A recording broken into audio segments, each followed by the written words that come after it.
شعائر الله فمن حج البيت أو اعتمر فلا جناح عليه أن يطوف بهما فمن تطوع خيرا فإن الله شاكر عليم إلا الذين يكتمون ما أنزلنا من البينات والهدى من بعد ما بيناه للناس في الكتاب أولئك يلعنهم الله ويلعنهم اللاعنون إلا الذين تابوا وأصلحوا وبينوا فأولئك أتوب عليهم وأنا التواب الرحيم إن الذين كفروا وماتوا هم كفار أولئك عليهم لعنة الله والملائكة والناس أجمعين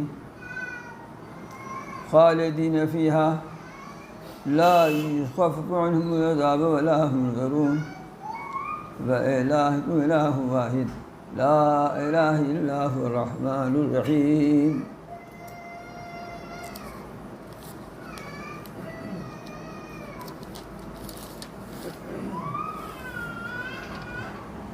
إن في خلق السماوات والأرض واختلاف الليل والنهار والفلك التي تجري في البحر بما ينفع الناس وما أنزل الله من السماء من ماء فأحيا به الأرض بعد موتها وبث فيها من كل دابة وتصريف الرياح والسحاب المسخر بين السماء والأرض لآيات لقوم يعقلون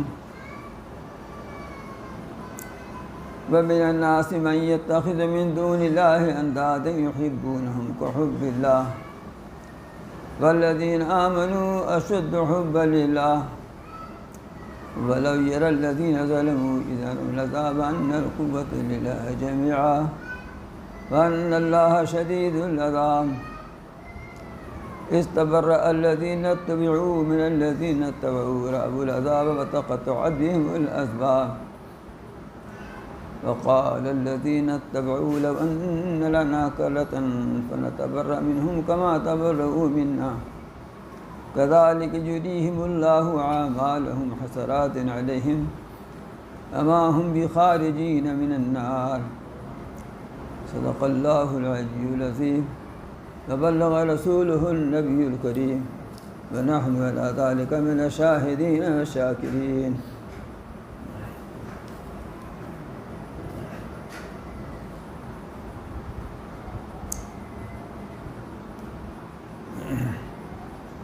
یہ سورہ بقرہ کی آیات ہیں. اب تک تذکرہ اس کا تھا کہ اللہ تعالیٰ نے خانہ کعبہ کو مسلمانوں کا قبلہ بنایا جو سب قبلوں سے بڑھ کر سب سے افضل قبلہ ہے.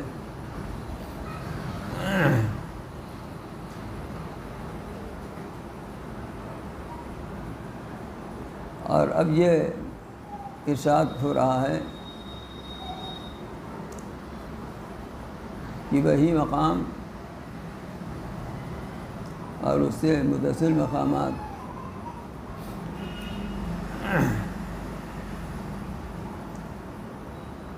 اللہ کے نزدیک ایسے مقبول و محبوب ہیں کہ اللہ تعالیٰ نے قبلہ بنانے کے ساتھ ساتھ ان کو حج و عمرہ کا بھی مقام بنایا. جس طرح وہ قبلہ ہے اسی طرح وہ معبد بھی ہے اور منسک بھی ہے.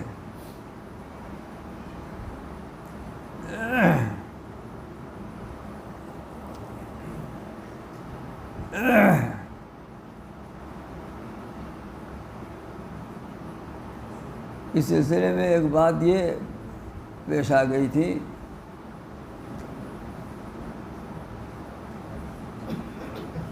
کہ صفا اور مروہ جو دو پہاڑیاں ہیں اگرچہ ان کی پہاڑی شکل تو رہ نہیں گئی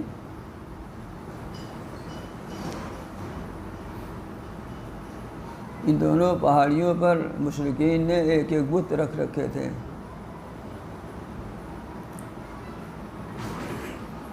صفا مروہ کے درمیان سعی حج اور عمرہ کا سلسلہ تو ابراہیم علیہ السلام کے زمانے سے عربوں میں بھی چلا آ رہا تھا، اپنے ڈھنگ سے کرتے تھے وہ، تو صفا مروہ کی سعی بھی کرتے تھے، لیکن انہوں نے صفا مروہ دونوں پر ایک ایک بت رکھ دیے تھے، اور جب صحیح کرتے ہوئے جاتے تھے ان کو چنتے تھے۔ زمانے جاہلیت میں بھی بعض لوگ اس کو پسند نہیں کرتے تھے،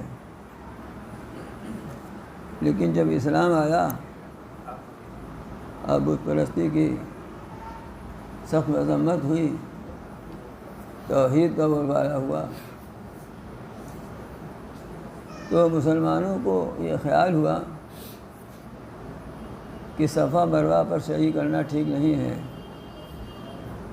یہی بتوں کو چومنے کی وجہ سے اس پر بت رہتے ہیں۔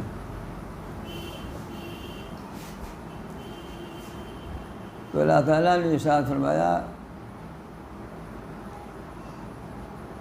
کہ صفا اور مروہ پر صحیح کرنا کوئی حرج کی بات نہیں ہے۔ اب تو بت ہٹ گئے، بتوں کو چومنا، ان کا قصد، ان کا ارادہ، ان کی نیت کرنا، یہ چیز شرک تھی، لیکن صرف ان کے درمیان صحیح کرنا یہ کوئی خراب بات نہیں ہے، گناہ کی چیز نہیں ہے۔ جب آپ خانہ کعبہ سے صفا مروہ کی طرف چلیں تو جو داہنی طرف پہاڑی ہے وہ صفا ہے، اور جو بائیں طرف ہے وہ مروہ ہے۔ صفا کے معنی صاف اور شفاف کے ہیں، اور مروہ کے معنی ہے نرم و ملائم کے ہیں۔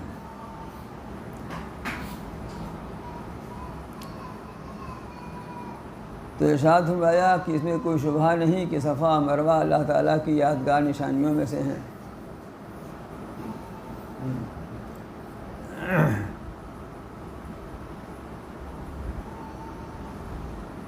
کچھ چیزیں ایسی ہیں، کچھ مقامات ایسے ہیں، کچھ اعمال ایسے ہیں جن کو شاعر اللہ کہا جاتا ہے، یہ اسلام کی نشانیاں ہیں، اللہ کی نشانیاں ہیں، اللہ کی یادگار قائم کرنے کے لیے ہیں۔ اعمال میں جیسے اذان ہے، نماز ہے، اور مقامات میں یہی مقامات۔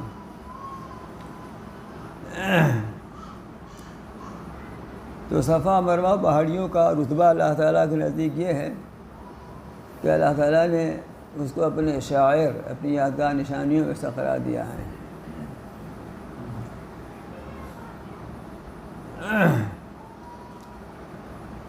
تو جو شخص بیت اللہ کا حج کرے یا عمرہ کرے، حج کے معنی ہے قصد اور ارادہ کرنا، لیکن اسلام میں مخصوص دنوں میں مخصوص مقامات کا ارادہ اور نیت کرنا حج کہلاتا ہے،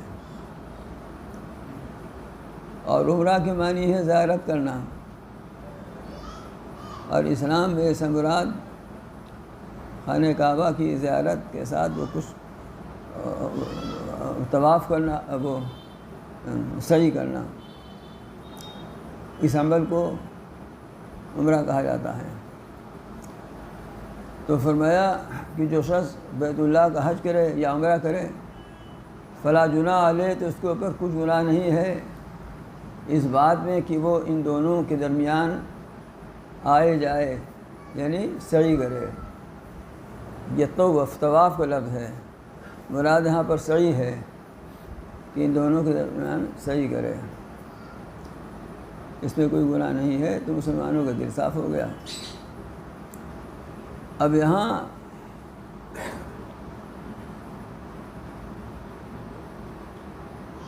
اس انداز میں جو اللہ تعالیٰ نے فرمایا کہ ان دونوں کے درمیان صحیح کرنے میں کوئی گناہ نہیں ہے،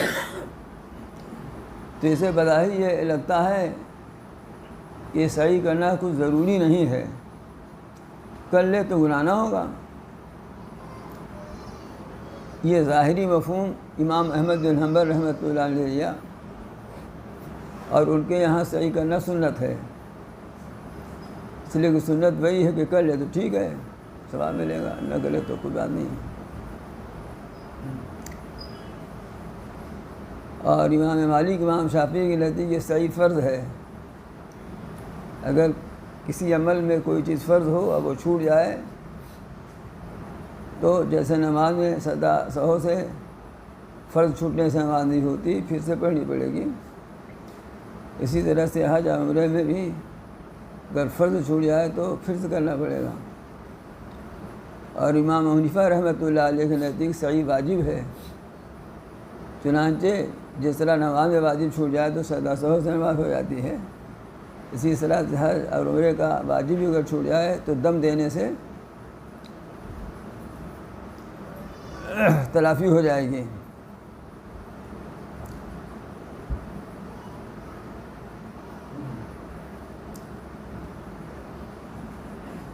رہا یہ کہ جیسا آپ نے ترجمہ سنا کہ کوئی گناہ نہیں ہے، اس انداز سے تو یہی لگتا ہے کہ امام احمد کا مذہب مضبوط ہے۔ اصل یہ بات نہیں ہے۔ جب آدمی کسی چیز کو خراب سمجھ رہا ہو، برا سمجھ رہا ہو اور وہ ضروری بھی ہو تو آدمی کہتے ہیں بھائی کرو، اس کام کوئی حرج تھوڑی ہے، اس کے آگے یہ چھپا ہوتا ہے کہ یہ تو ضروری ہے۔ کبھی یہ کہہ بھی دیا جاتا ہے کہ یہ ضروری ہے، کبھی نہیں بھی کہا جاتا۔ اس لیے اس سے صرف یہی پہلو مراد لینا کہ طواف نہ کرنے میں کوئی گناہ نہیں ہے، یعنی سنت ہے وہ، یہ صحیح نہیں ہے۔ بہرحال اس کی حیثیت اللہ تعالیٰ نے واضح کر دی۔ ایک بات تو یہ معلوم ہوئی کہ صفا مروہ پہاڑیاں، بھائی آج تو وہاں سگے مرمر بچھ گیا ہے، اوپر سے اے سی اتنی تیز چلتی رہتی ہے کہ گرمی میں کپ کپی آ جاتی ہے اور نزلہ زکام ہو جاتا ہے کمزور لوگوں کو۔ لیکن جو تھوڑا تو حصہ باقی ہے اسے اندازہ لگائیے کہ پہاڑ ہوتا ہے نا، اور کچھ وہاں تو تھا نہیں،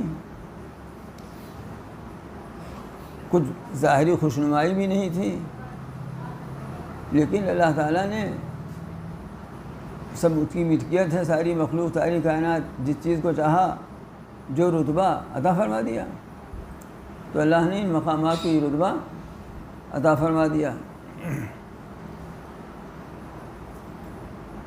چنانچہ بعض اکابر علماء نے ایک اور توجیہ لکھی ہے، بہت اچھی لگی مجھے وہ، کہ اس آیت سے اوپر صبر کے فضائل آئے ہیں، ہے نا، اوپر سنا تھا کہ صبر اور نماز سے مدد مانگو اور صبر کرنے والوں کے لیے یہ رحمتیں ہیں۔ اس آیت کے اوپر ہی وہ آیت پیچھے ہفتے گزری ہے۔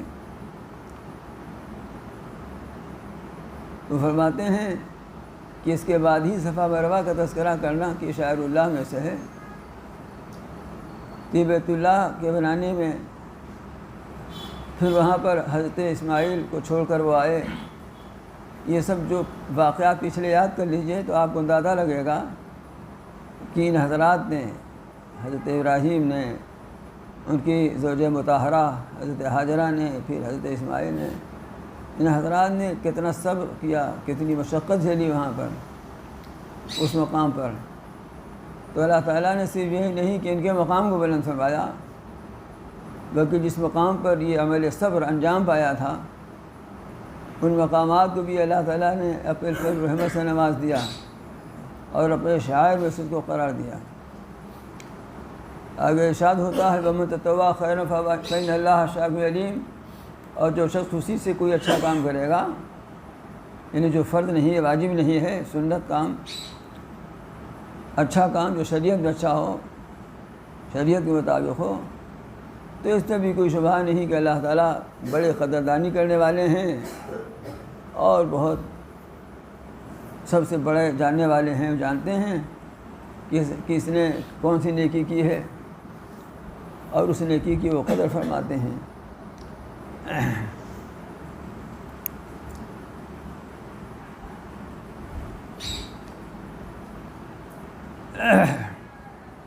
اور بے شک وہ لوگ جو چھپاتے ہیں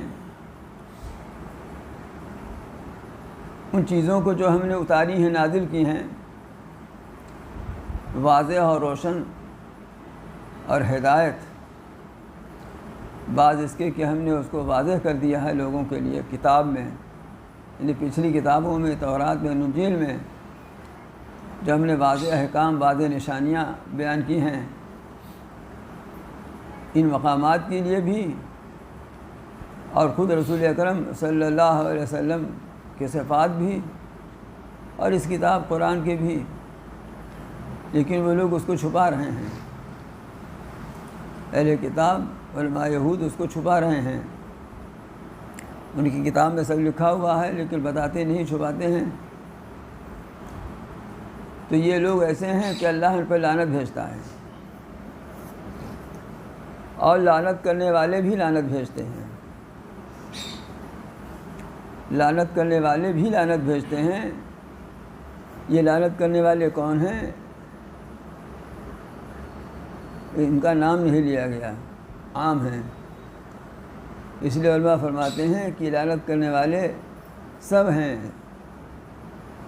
انسان، حیوانات، جانور، حشرات الارض، کیڑے مکوڑے، سمندر کی تہہ میں مچھلیاں، جو جانور ہیں وہ سب بھی لعنت کرتے ہیں ان لوگوں پر جو علم حق کو چھپاتے ہیں۔ اور اس سے بڑا علم حق کون ہوگا کہ رسول اللہ صلی اللہ علیہ وسلم کے اوصاف کو، آپ کے ختم نبوت کو چھپائیں؟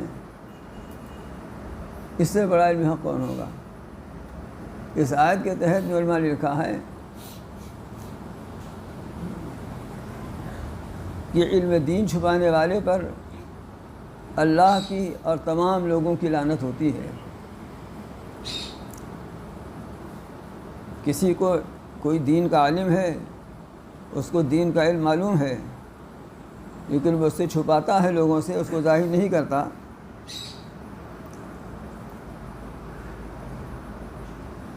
تو پھر یہ اللہ تعالیٰ کی ہی نہیں بلکہ تمام مخلوقات کی بھی لعنت کا سبب ہے۔ وہ سب کی نظر میں ملعون اور مردود ہو جاتا ہے علم دین کا چھپانے والا۔ کسی نے مسئلہ پوچھا، مسئلہ معلوم ہے اور نہیں بتایا،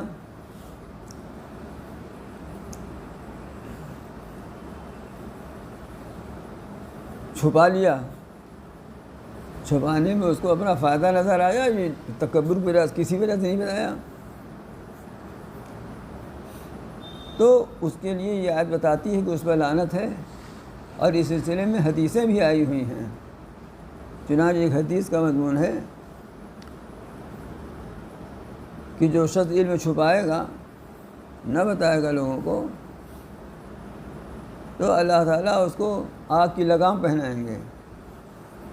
اللہ نے علم دیا تھا بتانے کے لیے، چھپانے کے لیے نہیں دیا تھا۔ البتہ اگر بتانے والے اور بھی لوگ ہیں تو اس وقت اگر یہ نہ بتائے تب یہ وعید نہیں ہے۔ اس وقت اگر وہ کہتے کہ دوسرے لوگوں سے پوچھ لیجئے، جب دوسرے لوگ بتانے والے موجود ہوں، اور اس وقت اگر نہ بتائے تو یہ چھپانے میں داخل نہیں ہے، اس وعید کا مستحق نہ ہوگا۔ لیکن کوئی بتانے والا نہیں ہے تو اس وعید کا مستحق ہو جائے گا۔ ایک بات تو یہ ذہن میں رہے، اور دوسری بات یہ ہے کہ بعض چیزیں ایسی ہوتی ہیں جو مجمع عام میں، پبلک میں، عوام کو بتانے کی نہیں ہوتی ہیں، اس لیے نہیں کوئی چھپانے کی چیز ہے، بلکہ اس لیے کہ ان کی سمجھ سے اوپر کی چیز ہے۔ چنانچہ حضرت علی رضی اللہ تعالیٰ عنہ سے منقول ہے کہ لوگوں کے سامنے ایسے مضامین نہ بیان کرو کہ وہ قرآن حدیث کا انکار کرنے لگے، ہے نا، وہ قرآن حدیث کا انکار کرنے لگے۔ تو یہ چھپانا نہیں ہے بلکہ لوگوں کو فتنے سے بچانا ہے۔ ایک مسئلہ کوئی باریک ہے، اس کو عام مجمع میں بیان کیا یا کسی ایسے آدمی سے بیان کیا جس کو اس کی سمجھ نہیں ہے، تو غلط فہمی میں مبتلا ہو کر اللہ رسول ہی سے بدن ہو سکتا ہے. اس لیے اس کو ایسی بات نہ بتاؤ، ہضم نہیں ہوگا. وہ چیز بذات خود علم ہے. ارے کھانے کی چیزوں میں بہت ساری چیزیں ایسی ہیں کہ بذات خود مفید ہیں، لیکن کسی اور کو کھلا دو تو الٹا اثر ہو جائے. جیسے گھی بہت مفید چیز ہے، لیکن جو جگر کا مریض ہو، پیلیا ہو گیا ہو، اس کو جگر کا مریض ہے، اس کو گھی کھلا دو تو الٹا ہو جائے گا معاملہ. کیوں جائے گا؟ ڈاکٹروں سے پوچھ لیجئے. تو یہ گھی کی خرابی تھوڑی ہے، یہ تو یہ کھانے والے کی خرابی ہے نا. تو اگر کوئی ایسا مسئلہ ہے جو لوگوں کے فہم میں نہیں آنے والا ہے تو ایسے لوگوں کے سامنے بیان کیا جائے جو اس کو سمجھ سکیں، ایسے لوگوں کے سامنے ہی. اسی لیے بعض بزرگوں سے سنا ہے یہ کہ یہ جو عام جلسے ہوتے ہیں، عام اجتماعات ہوتے ہیں، اس میں فقہی باریک مسائل نہ بیان کرنا چاہیے، اس لیے کہ اس میں ہر سطح ذہن کے لوگ ہوتے ہیں، الٹا سیدھا لوگ سمجھ لیتے ہیں. ارے ایک دفعہ میں کچھ دنوں تک اپنے گاؤں سے الہ آباد روزانہ آیا گیا ہوں. صبح ٹرین سے آتا تھا، شام کو چلا جاتا تھا. اب دیکھیے کٹرا سے یہاں آنا مشکل ہو رہا ہے، اب تب ٹرین سے آتے جاتے تھے. اب کچھ دنوں ہفتے میں آتے جاتے تھے. یہ رام باغ اسٹیشن تھا، اب یہ اسٹیشن ہے وہ. تو اب وہاں اچھا ادھر ہنڈیا کی طرف سے اور وہاں سے بہت لوگ آتے تھے اپنا کام وام کے لیے. اب بھی آتے ہوں گے، لیکن اب تو سواریاں مختلف ہو گئی ہیں. تو کچھ لوگ اس میں مسلمان بھی رہتے تھے. تو ایک دفعہ کسی نے مجھ سے کوئی مسئلہ پوچھا، اب یاد نہیں، بہت پرانی بات ہو گئی، ارے 40 سال سے زیادہ کی بات ہو رہی ہوگی نا. تو کوئی مسئلہ پوچھا تو میں نے بتا دیا. تو اس نے کہا کہ نہیں فلاں مولوی صاحب تو یہ بتائے تھے. اب وہ مولوی صاحب بھی روزانہ آتے جاتے تھے. وہ مولوی صاحب گاؤں کے مولوی صاحب تھے، ملازمت کرتے تھے، لیکن گاؤں میں جیسے کسی نے اگر بہشتی زیور بھی پڑھ لیا تو 4 حصہ، تو وہ علامہ شبلی نعمانی تو ہو ہی جاتا ہے، نہ مولانا تھانوی ہوا. تو اتنے وہ مولوی صاحب بھی آ گئے. وہ آگے بیٹھ گئے. تو اس نے کہا مولوی صاحب بھی بتائے تھے. تو انہوں نے کہا ہاں. اب مولوی صاحب نے کہا کہ آپ ہی نے بتایا تھا مجھے یہ، سمجھے؟ اب بتائیے، اب معاملہ پھنس گیا نا. تو اصل میں ہوتا یہی ہے کہ کبھی کہاں کچھ گیا، کسی نے روا روی میں سمجھ کچھ لیا. اس طرح سے ایسے مسائل کو عام مجمع میں یا ایسے لوگوں کے سے بتانے میں منع کیا گیا ہے. چنانچہ بعض ایسے مسائل جب فقہ کی کتابوں میں آتے ہیں تو وہاں علماء لکھ دیتے ہیں کہ ھذا مما یعرف ولا یعرف، یہ مسئلہ ایسے نازک مسائل میں سے ہے کہ جن کا علم تو ہونا چاہیے لیکن سب کو سامنے بیان، یہ نہیں کہ چھپانے کی چیز ہے، وہ کوئی بہت غلط مسئلہ ہے، نہیں، لوگ سمجھ نہ پائیں گے، ہے نا. جب بہت سی حکمتیں لوگ نہیں سمجھ سکتے ہیں، سب کے سمجھ میں آنے والی بات نہیں ہے. اب میں مثال ایک دے دیتا ہوں. جیسے حلالہ کا مسئلہ ہے، سمجھ رہے ہیں نا، وہ تو قرآن مجید میں موجود ہے، اور اللہ تعالیٰ نے اس مسئلے کو، اس قانون کو بنا کر ہمارے اوپر بڑا کرم فرمایا ہے، ورنہ کتنے گھر تباہ ہو جائیں. اسی طرح سے تملیغ کا مسئلہ ہے. یہ مسئلے مجمع عام میں بیان کرنے کی اس لیے نہیں ہے کہ ہر سطح ذہن کے لوگ ہیں. چنانچہ بعض دفعہ ان کا غلط استعمال بھی ہو رہا ہے. چنانچہ حلالے کے بہت غلط استعمال ہو رہا ہے، تبلیغ کے بھی ہوتا ہے غلط استعمال ہو رہا ہو. آئی بات سمجھ میں نا. تو کچھ چیزیں ایسی ہوتی ہیں، بعض بہت ہی آپ سمجھیے کہ پڑھنے میں بولنے میں بہت ہی ہلکے پھلکے الفاظ ہیں دعا کے، کہ اس کو پڑھ کر کے دم کر دیا جائے یا کر دیا جائے تو بہت شفا ہو جاتی ہے۔ ایک ایسا ہی ایک عمل ہے، میں بتاؤں گا نہیں، آپ پیچھے آپ چاہے جتنی دعوت دیجیے مجھے۔ تو ایک صاحب نے کہا اسے کہ کیا پڑھ کے پھونکتے ہیں، میں نے کہا نہ بتاؤں گا۔ تو اب کوئی راز تھوڑے ہے، وہ کسی کو بتا بھی دوں گا، میں نے کہا اگر بتا دوں گا تو سمجھو گے کہ ارے یہی تو پڑھتے ہیں، اس سے کیا فائدہ ہے، تو فائدہ نہ ہوگا۔ اس لیے کہ آدمی کے وہم کا، قوت وہمہ کا بڑا دخل ہوتا ہے۔ بہت سے لوگ ہیموپیتھی کی دوا کی پوری دکان چاہے کھا جائیں لیکن فائدہ نہیں ہوتا ان کو، اس لیے کہ وہ ان کے وہم میں یہ ہے نا کہ ارے تو وہی میٹھی گولی ہے۔ یہ بات سمجھیے آپ ذرا۔ تو یہ سب باتیں میں اس لیے بیان کر رہا ہوں تاکہ آپ کا ذہن صاف ہو جائے۔ علم کو چھپانا موجب لعنت ہے، آگ کا لگام پہنایا جائے گا۔ لیکن اگر اور بھی لوگ بتانے والے ہیں تو اگر ایک آدمی کسی وجہ سے نہیں بتا رہا ہے، مثلا اس کے پاس وقت نہیں ہے، طبیعت نہیں وغیرہ وغیرہ، تو وہ اس لعنت کا مستحق نہیں ہے۔ دوسری وجہ علم ایسا باریک ہے کہ سب کو نہ بتانا چاہیے، خاص لوگوں ہی کو بتانے کا ہے کہ ان کی سمجھ میں آئے گا، سب کی سمجھ میں نہیں آئے گا۔ تو اس میں بھی یہ بات نہیں ہے۔ یہیں سے ایک بات اور سمجھ لیجئے، تب آگے بڑھتا ہوں۔ حالانکہ اس سے ذرا ہی سا تعلق اس کا ہے، لیکن یاد آ گئی تو بتا دیتا ہوں، اس لیے کہ ایک میرے نزدیک بہت گمراہ کل جملہ ایک چل پڑا ہے کہ بھائی دیکھو فلاں ایسا کرتے ہیں، ہم کہیں چھوڑو اس کا نجی معاملہ ہو جانے، اس کا کام جانے۔ یہ جملہ بہت گمراہ کن ہے۔ میں یہ نہیں کہتا کہ یہ 100% غلط ہے، کہیں کہیں صحیح بھی ہے، لیکن جاوید بھائی سنیے آپ، یہ جملہ غلط ہے، 100% نہیں لیکن 50% سے زیادہ غلط ہے۔ اب ان کا نجی معاملہ کیا کرنا ہے؟ ہاں مثلا کوئی کہے کہ میں دیکھو فلاں حافظ جی ہیں، یا کوئی مثلا حافظ جی کے اوپر تھوڑی ہے، اپنی بیوی کو برتا لے کے گھومتا ہے، نہ دوپٹہ ہے نہ آستین ہے۔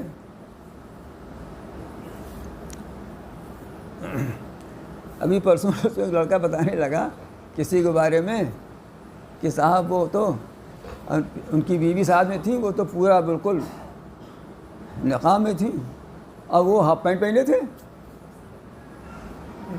تو میں نے کہا ان کے بھائی سے، میں نے کہا میں تم نے کیا دیکھا؟ ہم اس کے الٹا تم کو بتاتے ہیں کہ یہیں کٹرا کے بازار میں ایک صاحب ٹوپی لگائے تھے آگے اور پیچھے بیوی بغیر دوپٹہ چل رہی تھی، اور تم تو وہاں دیکھے نا جو چھپنے والی چیز چھپی تھی، باقی وہ ہاف پینٹ پہنے تھے، وہ بھی غلط ہے۔ لیکن یہ تو شوہر صاحب ٹوپی لگائے تھے، اب بیوی کو دوپٹے گائے۔ اچھا یہ بتائیے، میں جو سب یہ کچھ عرض کرتا رہتا ہوں، کچھ اثر بھی ہوتا ہے لوگوں پر؟ یہاں جو لوگ تشریف لاتے ہیں ان پر کچھ اثر بھی ہوتا ہے؟ یعنی یہاں سے سننے کے بعد کہ اپنی بیوی کو ویسے ہی کرتا ہو تو یہاں جانے کے بعد سے رک جاتا ہو؟ حافظ جی آپ نہ بولیے گا کچھ، بس کوئی نہ بولے، اپنے دل میں بولو اور سمجھ لو کہ اس کا کچھ اثر بھی ہوتا ہے یا نہیں اثر ہوتا۔ کیا یہ سب ہنسنے اور سننے سنانے کے لیے ہے، عمل کرنے کے لیے نہیں ہے؟ وہ یہی کہ ان کا نجی کام ہے وہ۔ تو میں نے کہا کہ بھائی سنو، اس جملے نے نہی عن منکر کا دروازہ بند کر دیا۔ شریعت میں امر بالمعروف ہے یعنی نیک کام کو کہو، دوسرا جز نہی عن منکر ہے کہ برے کام سے روکو۔ تو اس نے تو نہی عن منکر کے دروازے بند کر دیا۔ بھائی اس کا نجی کام ہے، تاش کھیل رہا ہے، جوا کھیل رہا ہے، شراب پہ، اس کا نجی کام ہے، اس کی نجی زندگی کس کا لینا آتا ہم کو؟ شریعت تو نہیں کہتی ہے۔ شریعت تو یہ کہتی ہے کہ من رأى منکم منکرا فلیغیرہ بیدہ فإن لم يستطع فبلسانہ فإن لم يستطع فبقلبہ وذاک اضعف الایمان، او کما قال صلی اللہ علیہ وسلم۔ تم میں سے جو کوئی برائی دیکھے فلیغیرہ بیدہ، تو اپنے ہاتھ سے بدل دے اس کو، یعنی برائی مٹا کر کے بھلائی لاوے وہاں. اور اگر یہ نہ کر سکے تو اپنی زبان سے بدلیں. مطلب ہاتھ سے بدلنے میں اگر فتنے کا اندیشہ ہے یا اتنی طاقت نہیں، قوت نہیں، یا فتنہ ہو جائے گا تو زبان سے سمجھائے بجھائے. لیکن اگر زبان سے بھی سمجھانے بجھانے میں فساد کا اندیشہ ہے، یا یہ کہ زبان ہی اس لائق نہیں ہے، استعداد و صلاحیت اس کی نہیں ہے، تو اپنے دل سے ہے نا. اور یہ ایمان کا کمزور ترین درجہ ہے. اب آپ نے کہا اس کا نجی معاملہ ہے، کہہ کر سب ختم کر دیا نا آپ نے. بات سمجھیے، میں اس طرح کے آج کل جو چھوٹے چھوٹے جملے چل گئے ہیں ان کو خاص طور سے نوٹ کرتا ہوں، اس لیے کہ اس کو لوگ ہاں ارے سب ٹھیک ہے، سب ان کا نجی کام کا ضرورت ہم کو بولنے کی. سمجھ رہے ہیں ان کا نجی کام. ارے تو پھر یہ حدیث بیکار ہو گئی نا. ہاں پھر نہیں المنکر کا دروازہ ہی بند ہو گیا. پھر تو نہیں المنکر کا دروازہ ہی بند ہو گیا نا. بات سمجھ شریف میں آ رہی ہے. یہاں تو دونوں ساتھ ساتھ چلتے ہیں، امر بالمعروف اور نہی عن المنکر، بھلائی کو کہو برائی سے روکو، یہاں دونوں ساتھ ساتھ چلتے ہیں. اور امر بالمعروف میں یہ بات ہے کہ اس کو وہاں نہ کرنا چاہیے جہاں زیادہ فساد کا اندیشہ ہو. مثلاً یہ کسی کہا میں نماز پڑھا کرو، اب وہ ہمیں اندیشہ ہے کہ اول فول بک دے گا، تو اب تک تو بے نمازی تھا، اب تو کافر ہو جائے گا. اب تک تو بے نمازی تھا نا، اور ہم کافر ہو جائے گا. اس لیے موقع محل سمجھنے کی ہر جگہ ضرورت ہے، غلط بات ہے. لیکن یہ ججنار چلا دیا نا، اس کا نہیں معاملہ ہے. اب سنیے، ابھی جی دعا کیجیے جتنا تلاوت کیا اتنا ہو جائے، اس لیے کہ آپ لگتا ہے میرا حصہ بھی ناشتہ کر کے آ گئے ہیں اور میرا حال ہو رہا ہے خراب. تو سنیے، علم چھپانے پر یہ وعید ہے کہ وہ ملعون ہو جاتا ہے.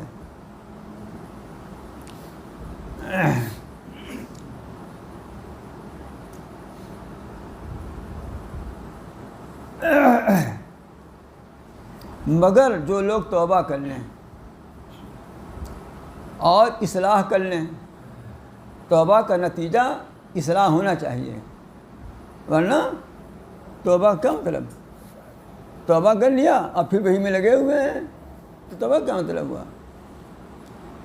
وَبَيِّنُوا، اور بیان کر دیں، واضح کر دیں. تو یہ ہیں وہ کہ جن کی توبہ میں قبول کرتا ہوں. یعنی اس کے باوجود، اتنی بدماشی کے باوجود بھی اگر توبہ کر لیں تو میں تواب ہوں، توبہ قبول کرتا ہوں، رحیم ہوں، مہربانی کرتا ہوں. قبول ہی نہیں کروں گا بلکہ اس کو نوازشوں سے نواز بھی دوں گا.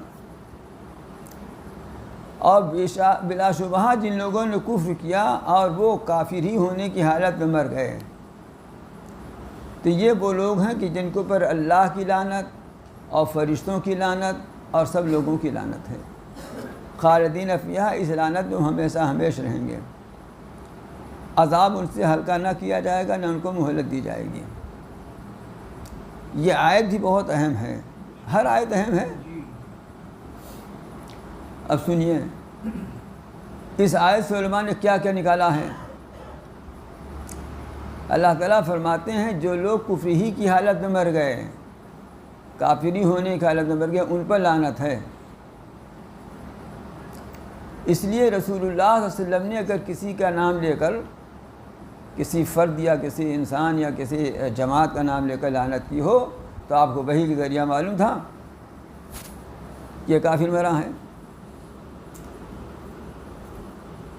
ہمیں تو نہیں معلوم، اس لیے کسی کا نام لے کر لعنت کرنے کی اجازت نہیں ہے کسی بھی.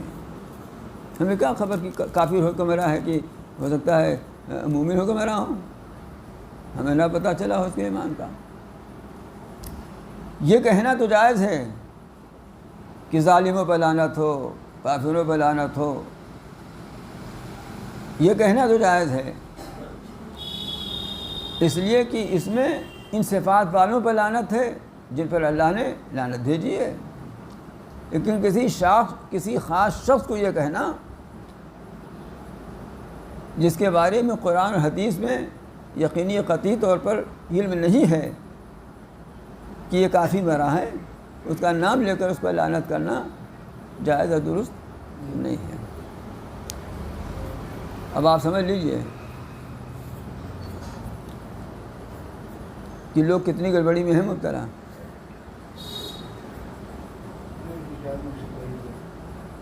ہاں، اور لعنت سے مراد یہی نہیں کہ لعنت ہی کا لفظ کہے. لعنت کے معنی ہے رحمت سے دوری. ہر وہ لفظ جو لعنت کے مفہوم کو ادا کرتا ہو وہ سب مراد ہے. جیسے کہہ دیا فلاں مردود ہو، راندے درگاہ ہو، خدا کی پھٹکار ہو اس کے اوپر، اللہ کی مار پڑے اس کے اوپر.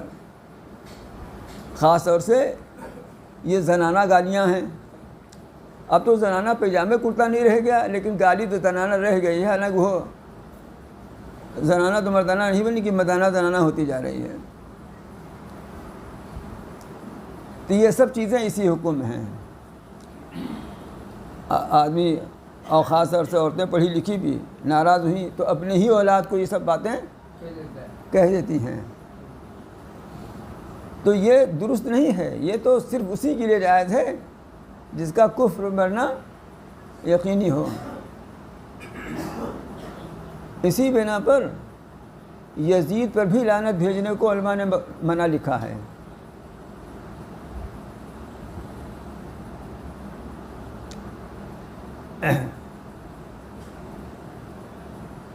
اور اس طرح کے اور حجاج پر لعنت کرنے کو منع لکھا ہے.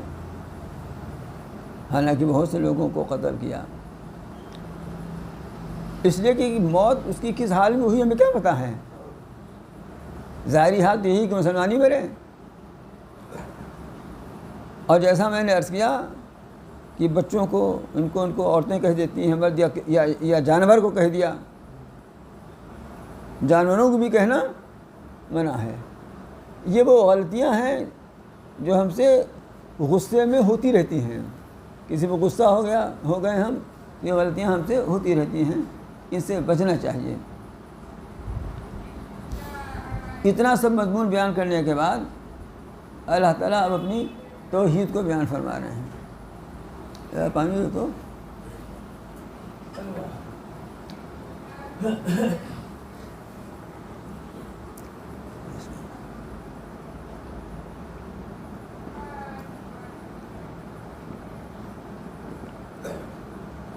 الحمدللہ.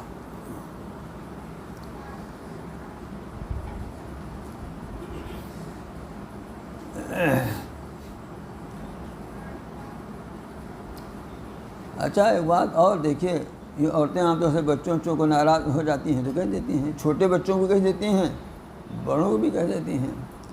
اور بعض اوقات ایسے ہوتے ہیں جو دعا کی قبولیت کے ہوتے ہیں. ماں باپ یا کسی کی زبان سے نکل جائے اور قبولیت وقت ہوا اور دعا قبول ہوگی، پھر روتے بھی یہی ہیں. ہاں، پھر روتے بھی یہی ہیں. اب واقعات ایسے آتے رہتے ہیں سامنے. آدمی نہ غور کرے الگ بات ہے.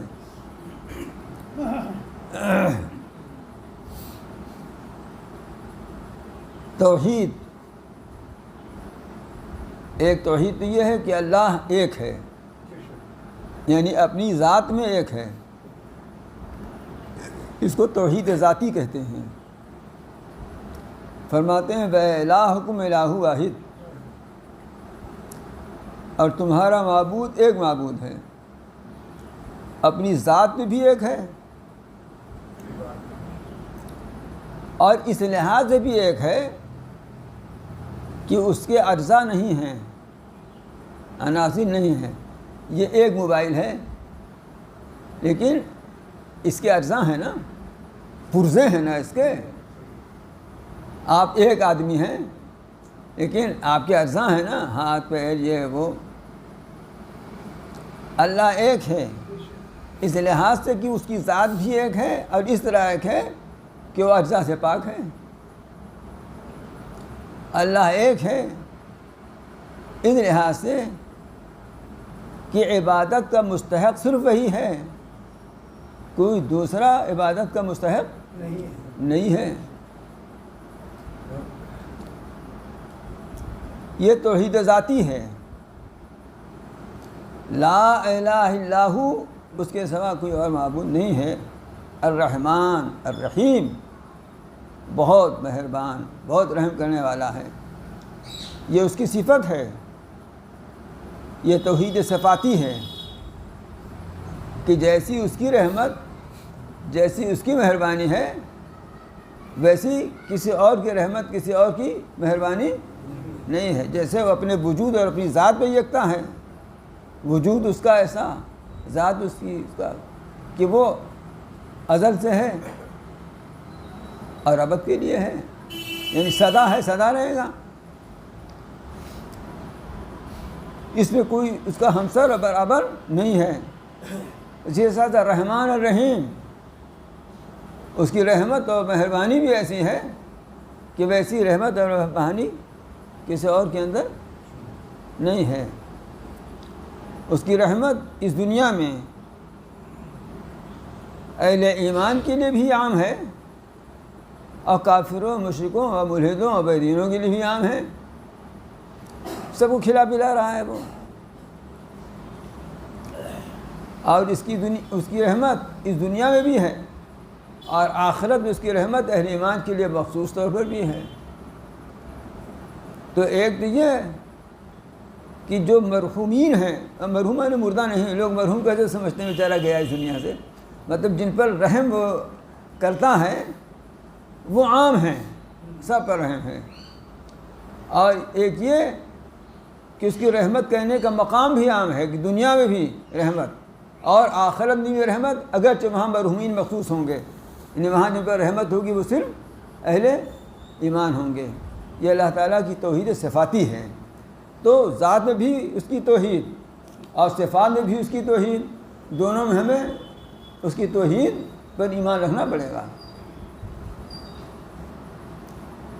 جیسے معبود ہونے میں وہ تنہا ہے، اکیلا ہے، اسی طرح سے رحم کرنے میں جو اس کے رحمانیت کی شان ہے وہ کہیں اور نہیں۔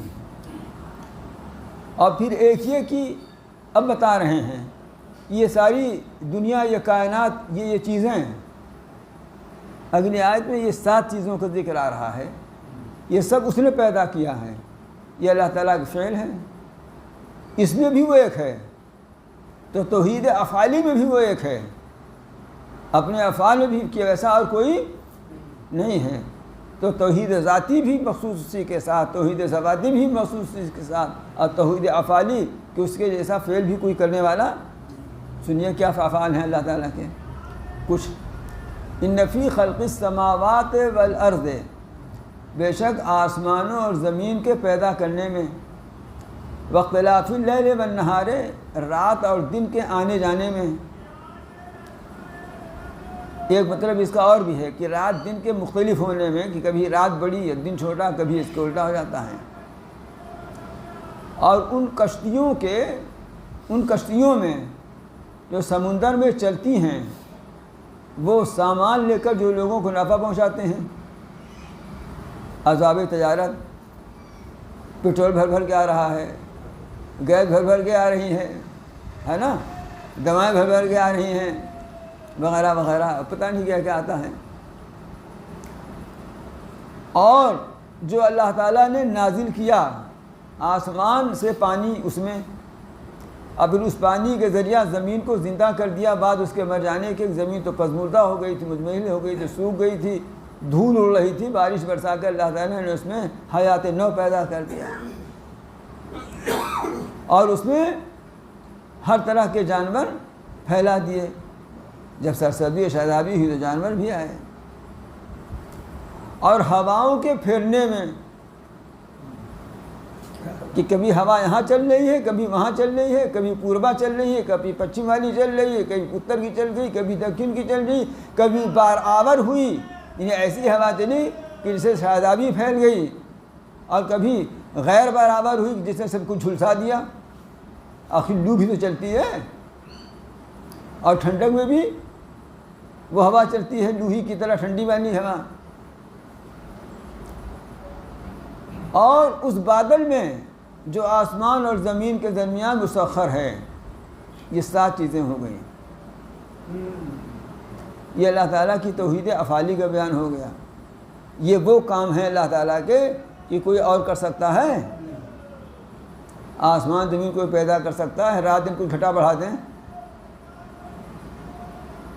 اگر رات دن لوگ گھٹا بڑھا سکتے تو آج کل جو ہوم ورک چل رہا ہے نا، کیا کہتے ہیں ورک ہاں work to home, work from home, چلیے جو بھی صحیح ہو، چل رہا ہے نا آج کل۔ کمپنی امریکہ کی کمپنی ہے، الہ آباد کا آدمی ملازمت کر رہا ہے، اب یہاں رات کے 12 بجتے ہیں، وہاں دن کے 12 بجتے ہیں، اب یہاں گھر میں سو رہے ہیں بیچارہ، یہ ورک فرام ہوم لیے بیٹھے ہیں 12-1 بجے رات، اماں سو رہی ہیں، ٹپا رہے ہیں لیپ ٹاپ لے کر کے۔ تو اگر رات دن قبضے میں ہوتا تو ساری دنیا کو، تو گلوبل ہو گئی ہے نا، سب پوری دنیا والے مل کر کے ایک ایک ٹائم مقرر کر لیتے کہ بھائی سب کو کام کرنا رہتا ہے کہ ایک ہی دفعہ ایک ہی طرح جو سورج نکلے ڈوبے۔ نہیں بس میں ہے، بس میں ہوتا تو کرتے ہی ہے، اگر بس میں ہوتا تو کرتے ہیں۔ ہو سکتا ہے کچھ کوشش بھی کیے ہوں، منہ کی کھائے ہوں، اس لیے ظاہر نہیں کیا، اس لیے کہ ہر طرح کے ہیں نا، تو رات کوئی کرے ایسا۔ اور یہ کشتیاں، یہ جہاز بڑے بڑے، وہ سامان لے کر جو ہماری نفع کے لیے ہیں، لوگوں لے کر اتنے بڑے بوجھل سامان لدے ہوئے جہاز اس سمندر میں چل رہے ہیں کہ جس میں ایک ڈھیلا ڈالو تو ڈوب جاتا ہے، اور یہ نہیں ڈوب رہا ہے۔ اور جب اللہ چاہتا ہے ڈبا بھی دیتا ہے، تو روک بھی نہیں پاتے یہ۔ اور زمین سے پانی ایسا برس رہا ہے کہ جو مردہ زمین کو زندہ کر دیتا ہے، ایسا پانی بھی برس سکتا ہے جو جھلسا دے۔ اور جب اللہ کو منظور ہوتا ہے کہیں عذاب نازل کرنا تو برسا بھی دیتے ہیں، نمونہ بھی دکھا دیتے ہیں۔ ہاں، ہوائیں چلتی ہیں ایسی ہوائیں چلتی ہیں کہ ساری فضا کی آلودگی ختم ہو جاتی ہے، ایسی بھی چلتی ہیں کہ فضا آلودہ ہو جاتی ہے۔ فرماتے ہیں کہ اور کر سکتا ہے یہ؟ لا آیات لقوم یعقلون، اس میں بھی نشانیاں ہیں ان لوگوں کے لیے جو عقل و سمجھ رکھتے ہیں۔ لیکن اتنی کھلی نشانیاں ہونے کے باوجود ان احمقوں کا یہ حال ہے کہ وَمِنَ النَّاسِ مَن يَتَّخِذُ مِن دُونِ اللَّهِ أَندَادًا، ایسے بھی لوگ ہیں جو اللہ کے سوا دوسروں کو اللہ کا شریک قرار دیتے ہیں، اللہ کے برابر قرار دیتے ہیں۔ یحبونہم کحب اللہ، اور ان سے ایسی محبت کرتے ہیں جیسے اللہ سے محبت کرنا چاہیے تھا، ان سے ایسی محبت کرتے ہیں جیسے اللہ سے محبت کرنا ضروری ہے، اس طرح کی محبت کرتے ہیں۔ لیکن بات یہ ہے حافظ جی کہ رونا اس بات کا ہے کہ یہ تو غیروں کے لیے فرما رہے ہیں، اب اپنوں میں یہ حال ہے، غیر یہی کریں تو مشرک ہیں، اور آپ کی برادری یہی کرے تو عاشق رسول ہیں۔ کریں غیر گر کی پوجا، کیا ہے کریں غیر گر کی پوجا تو کافر، کواکب میں مانے کرشمہ تو کافر، مگر مومنوں پر کشادہ ہیں راہیں، کریں شوق سے جس کی پوجا یہ چاہیں۔ بات سمجھ شریف میں آئی؟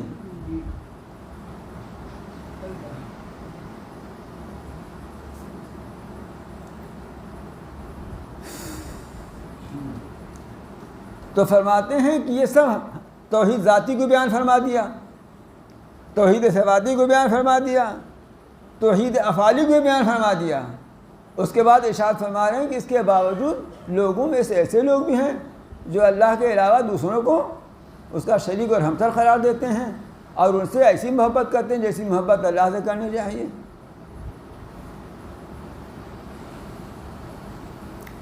آج کل اخبارات میں ایسے واقعات بہت آ رہے ہیں کہ بیوی نے شوہر کو قتل کر دیا اس لیے کہ وہ بیوی سے زیادہ ساجد محبت کرنے لگا تھا، جب پڑوسی سے محبت کرنے لگا تھا، جاوید بھائی صحیح کہہ رہا ہوں نا میں؟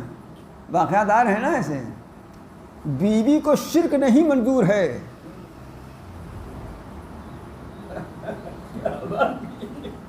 ہاں اور شوہر کو پتہ چل جائے کہ ہماری بیوی بھی گڑبڑا رہی ہے تو اس کو نہیں منظور ہے شرک. اللہ میں کیسے منظور ہو جائے گا؟ اللہ میں کیسے منظور ہو جائے گا؟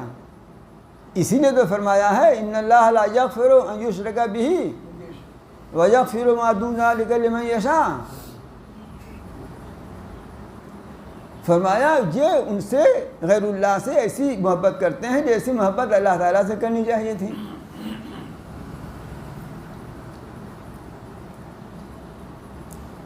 اور مومن کی شان یہ ہے کہ والذین آمنوا اشد حبا للہ.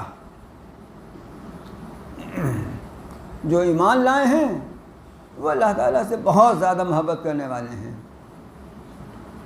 مومن کی شان اللہ تعالیٰ بتا رہے ہیں. ایمان والے کی کیفیت یہ ہے کہ وہ اللہ تعالیٰ سے شدید محبت کرنے والے ہیں. اصل میں قرآن اور حدیث میں عشق کا لفظ آیا نہیں ہے.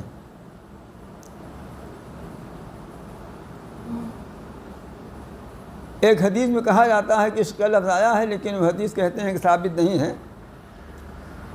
لیکن اردو میں جو عشق کا مفہوم ہے وہی آپ سمجھ لیجئے یہاں کہ مومن کو اللہ کا عاشق ہونا چاہیے. مومن کو اللہ کا عاشق ہونا چاہیے. اب میں یہ صوفیہ کی زبان بول رہا ہوں، بغیر صوفیہ کی زبان بولے بات بنتی نہیں ہے.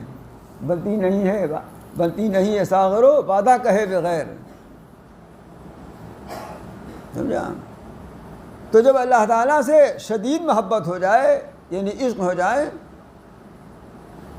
تو پھر دو عالم سے کرتی ہے بیگانہ دل کو. دو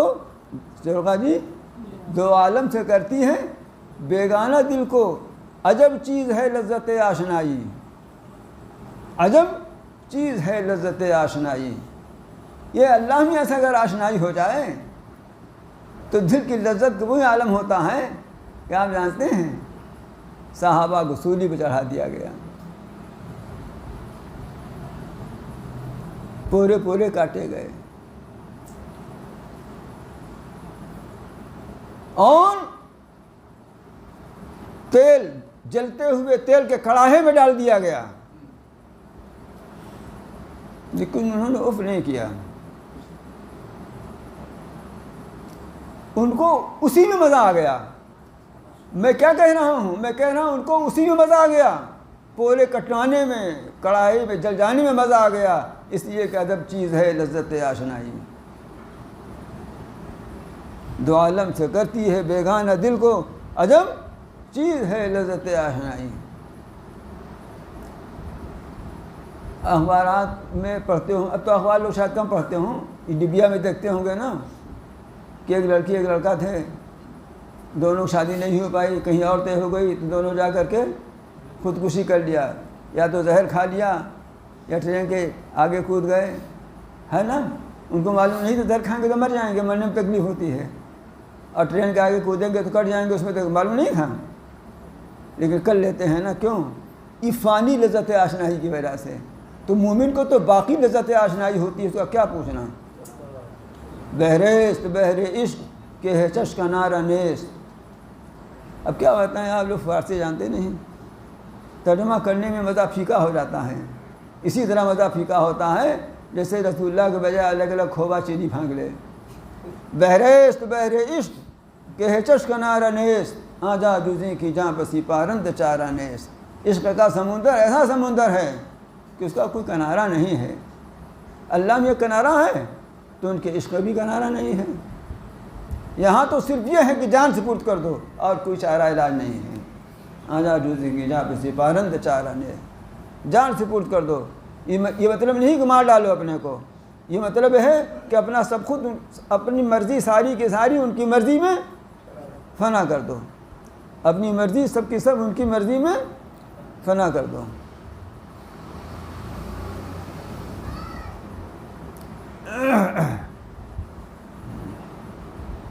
تو والذین آمنوا اشد حبا للہ. جو لوگ ایمان لائے وہ اللہ تعالیٰ سے سب زیادہ. اب دیکھیے واقعہ یاد آ گیا موسیٰ علیہ السلام کا, سن لیجیے ذرا سا, جانتے ہیں آپ لیکن ارے صبح سب جادوگر آئے تھے پیغمبر خدا حضرت موسیٰ کے مقابلے کے لیے, اور شام ہونے سے پہلے سب ایمان کے اس مقام پر پہنچ گئے. کس مقام پر کہ اس کی نظیر ملنی مشکل ہے.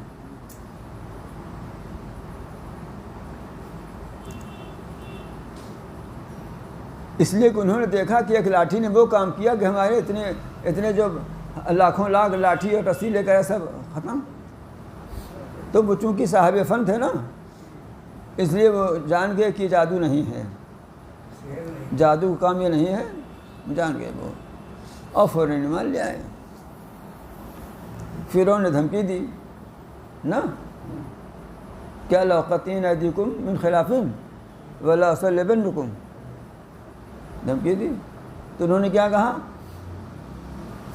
آگے آیت کیا ہے, قالوا لا ضیر انا الی ربنا منقلبون. انہوں نے کہا ٹھیک ہے کر ڈالو, تم یہ سب کر ڈالو گے تو جانتے ہو نتیجہ کیا ہوگا, اس کا انجام یہ ہوگا کہ ہم اپنے رب کے پاس پہنچ جائیں گے.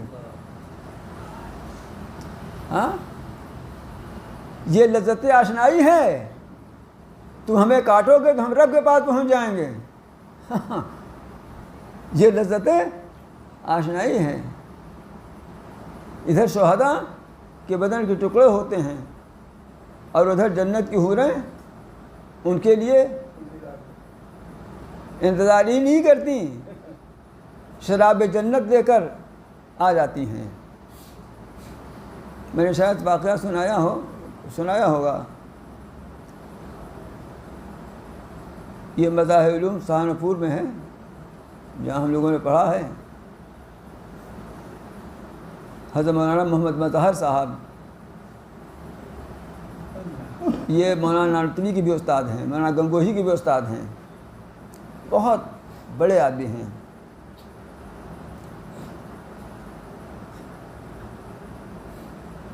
تو وہ ایسے زبان سے ہونٹ چاٹتے رہتے تھے ہمیشہ. اب اتنا بڑا آدمی, اتنے بڑے بڑے لوگوں کو استاد, اب ہر جگہ ایسے ہونٹ چاٹتا رہے تو خراب لگتا ہے نا. لیکن اب کس کی ہمت تھی پوچھتا ہے یا منع کرتا ہے کہ ایسا نہ کیجیے. تو ایک دن ایک خادم جو ہر وقت ساتھ لگے رہتے ہیں, یہ مچڑے ہو جاتے ہیں, تو اس نے پوچھ ہی لیا. تو جانتے ہیں انہوں نے کیا کہا, جنگ آزادی مسلمانوں نے لڑی ہے, اس لیے کہ حکومت ان سے چھینی گئی تھی تو وہی لڑتے نا. شاملی میں لڑائی ہوئی تھی انگریزوں سے, جس میں حاجی عبداللہ مہاجر مکی رحمۃ اللہ علیہ, اسی وقت ان کے نام وارن کٹا تھا تو ہجرت کر گئے تھے مکہ معظمہ. حضرت گوہی گرفتار بھی ہو گئے تھے, حضرت نانوتوی نہیں گرفتار ہو پائے تھے. حضرت ضامن علی شہید رحمۃ اللہ علیہ اسی میں شہید ہو گئے تھے جوانی کے عالم میں. اس جنگ میں یہ بھی تھے جو انگریزوں سے وہ آزادی کی لڑائی ہوئی تھی, اس میں حضرت مولانا بھی تھے. ان کو بھی چوٹ لگی, گولی لگی تھی. تو جب اس نے پوچھا تو مولانا نے فرمایا کہ بھائی اصل میں شاملی والی لڑائی میں لوگ شہید ہوئے, مجھے بھی گولی لگی تھی. تو شہداء کے لیے جنت سے حوریں جام لے کر آئی تھیں, ایک حور نے میرے منہ میں لگا دیا, اتنے میں دوسرے نے کہا رہے ان کا وقت نہیں آیا ہے, لیکن جو لگایا تھا تو تھوڑا سا لگ گیا تھا, اس کا مزہ اب تک ملتا ہے. دیکھا ہم نے. تو یہ میں نے آپ کو واقعہ کیوں سنایا, تمہارے دیکھنے میں پورے کٹ رہے ہیں, وہ تو جنت کے مزے پا رہے ہیں نا. بات سمجھ میں آئی. تو یہ لذت آشنائی ہے. والذین آمنوا اشد حبا للہ, اور جو ایمان والے ہیں وہ اللہ تعالیٰ سے بہت شدید محبت کرتے ہیں. اور اگر یہ لوگ جو ظالم ہیں دیکھتے, جب دیکھیں گے عذاب, آج تو بہت بڑے چودھری بنے ہیں نا, لیکن جب عذاب دیکھیں گے تو یہ دیکھیں گے کہ قوت اور طاقت سب اللہ ہی کے لیے ہے, اور یہ کہ اللہ تعالیٰ سخت سزا دینے والے ہیں. اور اس وقت کا منظر جو ہیبتناک اور خوفناک اور دلدوز ہوگا وہ یہ ہوگا کہ اس وقت جب کہ وہ لوگ، وہ چودھری جن کی پیروی کر رہے ہیں، یہ لوگ جن کی پیروی کی جا رہی ہے، ان کے چیلے چاپڑ پیروی کر رہے ہیں، اپنے پیروی کرنے والوں سے صاف بیزاری ظاہر کر دیں گے کہ ہم تو جانتے نہیں کب ہمارے پاس آتے، کب ہماری پوجا کرتے، کب ہماری بات مانتے تھے. اور جب عذاب دیکھیں گے اور سارے ان کے جو باہمی رشتے اڈاتے ہیں وہ سب پاش ہو جائیں گے، ٹوٹ جائیں گے. تب یہ بیچارے چیلے چاپڑ بہت کھنسے آئیں گے اپنی چودھریوں پر، پیرے مغانوں پر اپنے خوب کھنسے آئیں گے اور کہیں گے یہ کہ ہم کو ایک دفعہ دنیا میں لوٹ کر جانا ہوتا، فنتبرأ منہم، تو جیسے ہی ہم سے بیداری ظاہر کر رہے ہیں ایسے ہی ہم ان کی خبر لیتے، ہم ان سے بیداری ظاہر کرتے. لیکن اب کہاں موقع ہے. فرماتے اسی طرح اللہ ان کے اعمال کو حسرت بنا کر انہیں دکھائے گا. وما هم بخارجین من النار، اور وہ جہنم سے نکل نہ پائیں گے. بس آج اتنا ہی رہنے دیجیے. وہ تو آپ کی توجہ سے اتنا ہو گیا، ورنہ میں تو سوچ رہا شاید نہ ہو پاوے. دعا کیجیے کہ اللہ تعالیٰ ہمیں ہمارے دلوں میں اپنی توحید کو پیوست اور راسخ فرما دیں. یہی حقیقی سرمایہ ہے اور مومن کی یہی طاقت ہے اور یہی قوت ہے اور اسی کا سہارا ہے. اور اپنے رسول صلی اللہ علیہ وسلم کی محبت اور جذبہ اطاعت سے ہمیں شاد کام فرمائیں اور دنیا کی تمام بلاؤں اور آفتوں سے اور آخرت کے عذاب سے ہماری حفاظت فرمائے. ربنا آتنا فی الدنیا حسنۃ وفی الآخرۃ حسنۃ وقنا عذاب النار. ربنا اننا آمنا فاغفر لنا ذنوبنا وقنا عذاب النار. ربنا لا تزغ قلوبنا بعد إذ هديتنا وهب لنا من لدنك رحمة إنك أنت الوهاب. ربنا ظلمنا أنفسنا وإن لم تغفر لنا وترحمنا لنكونن من الخاسرين.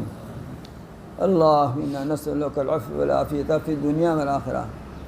اللهم إنا نسألك العفو والعافية في ديننا ودنيانا وأهلنا ومالنا. اللهم استر عوراتنا وآمن روعاتنا.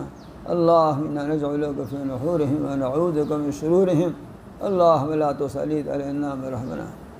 اللهم لا تدع لنا ذنبا إلا غفرته ولا هما إلا فرجته ولا دينا إلا قضيته ولا حاجة من حوائج الدنيا والآخرة إلا قضيتها يا أرحم الراحمين. اللهم افتح لنا أبواب رحمتك وسهل لنا أبواب رزقك. اللهم أحسن عاقبتنا في الأمور كلها وأجرنا من خزي الدنيا وعذاب الآخرة. اللهم أعنا على ذكرك وشكرك وحسن عبادتك. اللهم زدنا ولا تنقصنا وأكرمنا ولا تهنا وعاطنا ولا تحرمنا وآثرنا لا تسل علينا وأرزنا وزلنا. يا الله يا رحمن يا رحيم يا كريم يا غفور رحيم يا ذا الجلال والإكرام يا حي يا قيوم برحمتك نستغيث. يا الله يا رحمن يا رحيم يا كريم يا غفور رحيم يا ذا الجلال والإكرام يا حي يا قيوم برحمتك نستغيث. يا الله يا رحمن يا رحيم يا كريم يا غفور رحيم يا ذا الجلال والإكرام يا حي يا قيوم برحمتك نستغيث. اصلح لنا شأننا كله. ربنا تقبل منا إنك أنت السميع العليم. صلى الله تعالى على خلقه محمد وآله وأصحابه أجمعين برحمتك يا أرحم الراحمين. آمين يا رب العالمين.